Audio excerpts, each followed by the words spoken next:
Hey guys, we are so excited to announce we are producing our own original content. Head over to The Trendy for the best DIYs, fashion tips, makeup hacks, and so much more. We are sure you're going to love it, and be sure to let us know what you think in the comment section. We love to hear from you. See you there.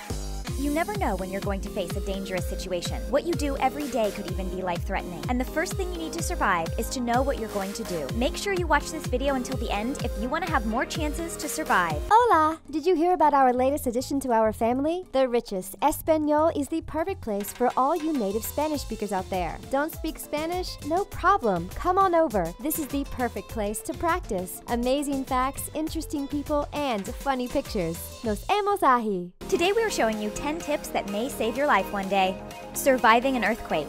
You never know when an earthquake is going to happen, and if you live somewhere where you're at risk, you need to know what to do in this kind of situation. You only have a few seconds to think, so it is really important that you know how to do the right thing. If you're in a house, don't try to run away. There is no way you can escape the earthquake. Simply get on the floor to make sure that you won't fall, and hide under a piece of furniture like a table. Cover your head and neck using your arms, and cover your mouth if you have trouble breathing. If the wall falls, you will be protected from it, and you will have a small space to survive while you wait for rescue. However, do not move when the earthquake stops, even if you think you're fine, because there might be some dangerous aftershocks. This is why you want to stay in place for a minute or two to make sure that you're safe. You will then need to carefully leave the building before looking at the damages and wait for help. If you're outside during the earthquake, you need to stay where you are, unless something might fall on you. In this case, seek shelter in a wide open area. No matter what, remember the 3 words of the National Standards for Earthquake Safety in the United States: drop, cover, and hold.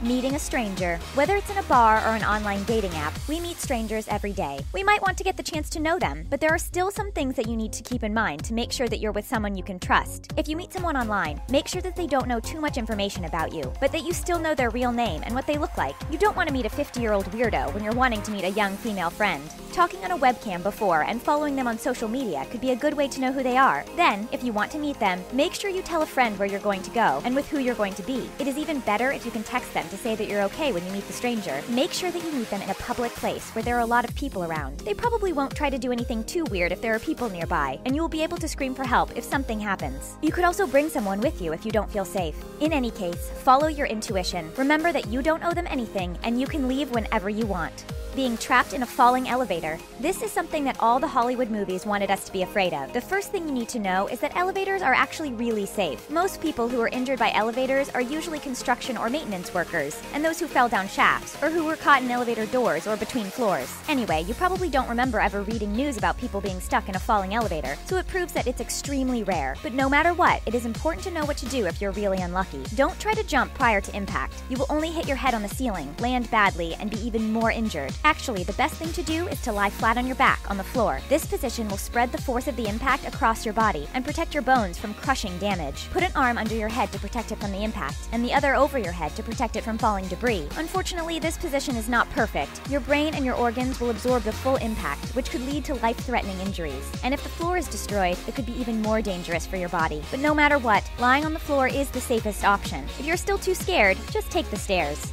Facing the cold.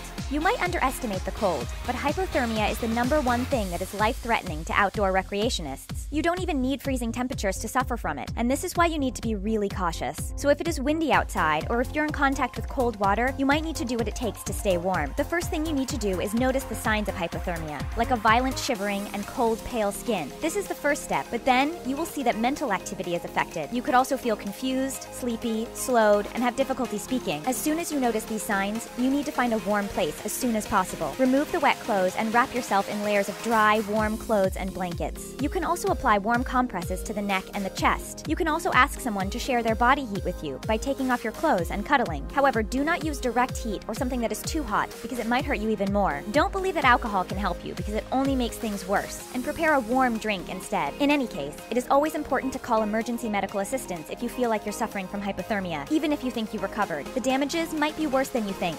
Escaping a sinking.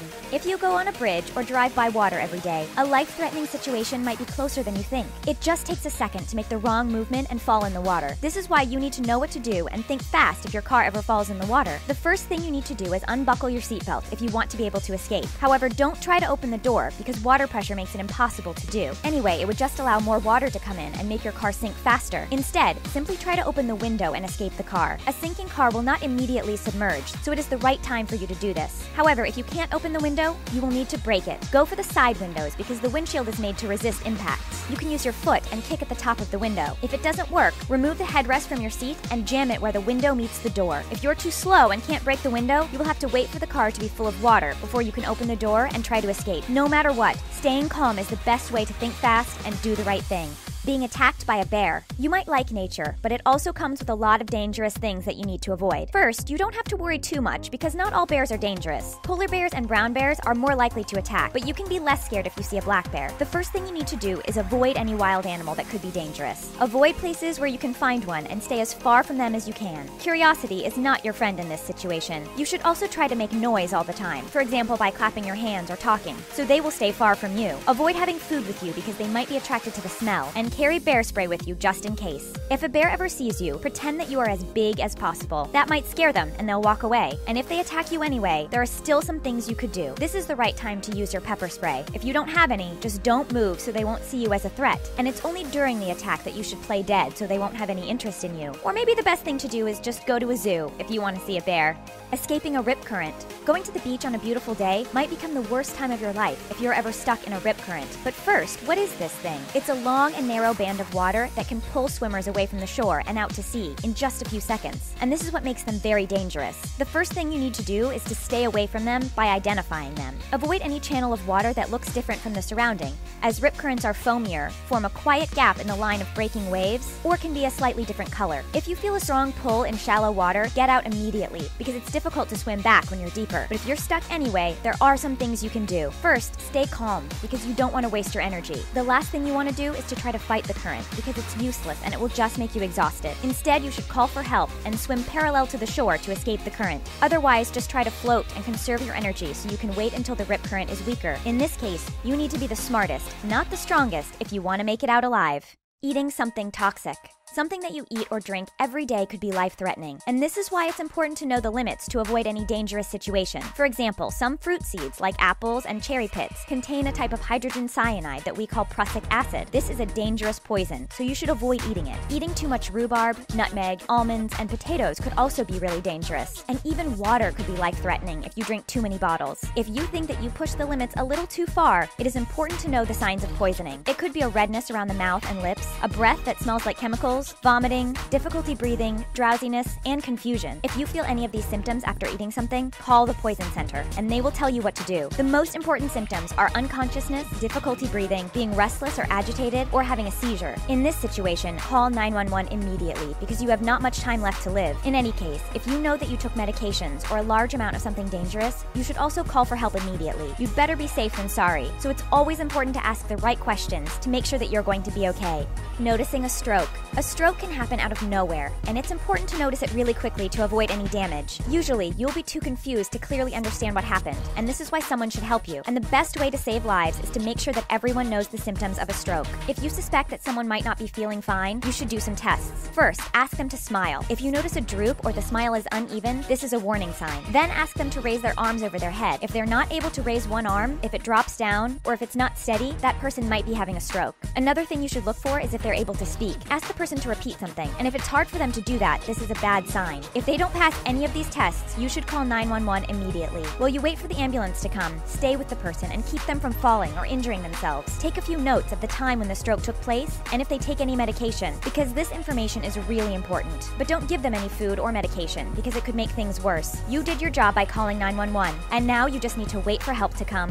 Being attacked by an alligator. If you live somewhere where there are a lot of crocodiles or alligators, knowing these tips might be the best way to turn the worst day of your life into just a really bad one. The first thing that you need to do is avoid these animals. So if you know that there is one nearby, don't try to pet them, but stay as far as you can. Unfortunately, one of them might surprise you, and in this case, you need to run fast. But don't run in a straight line, because it will be easier for them to catch you. Instead, walk in different directions, because the animal won't be able to turn as fast as you, and will probably give up. If you're in the water, you will have to get out of there slowly, but make sure that you remain calm, because splashing might catch their attention. If they already saw you, it's useless to try to swim, because they are faster than you. Instead, try to hit them on the nose or in the eyes to hurt them. People can also help you by hitting the head of the crocodile with sticks or stones. In any case, after an attack, don't fight back and call 911 immediately. Are there any other survival tips that people should know? Don't be shy to tell us what it is in the comment section down below. We love to hear what you think.